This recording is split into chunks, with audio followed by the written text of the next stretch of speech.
Good morning, I'm Josh Holton with the WMNF News headlines at 8:31.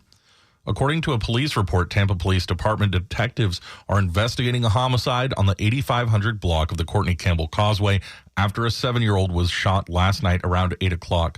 The child who was shot was transported to a local hospital and pronounced dead.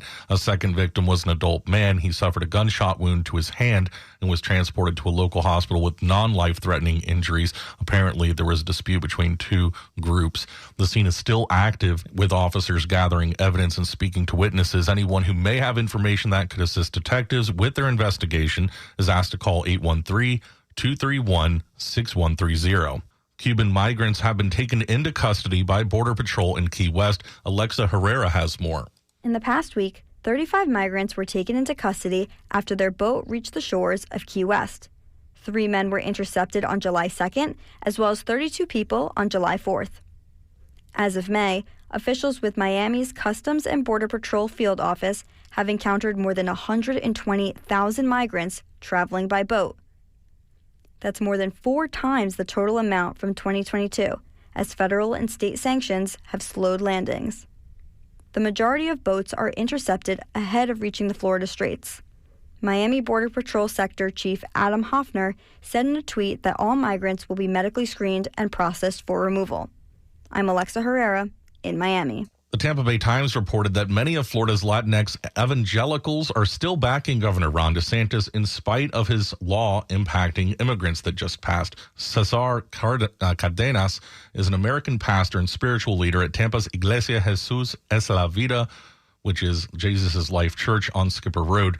His evangelical church of more than 70 members includes those with roots in Mexico and Central America. In recent weeks, Cardenas said 10 families from his congregation have left Florida because of the immigration law signed by DeSantis that went into effect Saturday. Hispanic evangelicals have supported the Republican Party for decades. Since 2018, the Latino voter population has accounted for 62% of the increase in the U.S. electorate. In the 2020 election, 40% of Hispanics voted for Donald Trump in Florida. And in Florida, DeSantis won with 58% of the Hispanic vote when he ran for governor. But the new law will allow authorities to fine and issue felony charges to those who transport immigrants into the country illegally, among other new rules. DeSantis has also promised to end birthright citizenship as he has been campaigning for president. Even though he said that most of his parishioners have decided to leave Florida, were afraid of being arrested and deported, Cardenas said he supports a bill that DeSantis signed that bans abortions after 6 weeks of pregnancy and prohibits discussions on sexual orientation and gender identity in schools.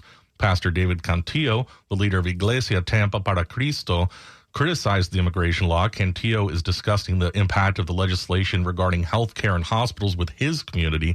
Cantillo, who was born in Cuba and came to the United States at the age of 12, said voters may change their minds and decide not to support DeSantis, but he also doesn't think it will bring about a significant change.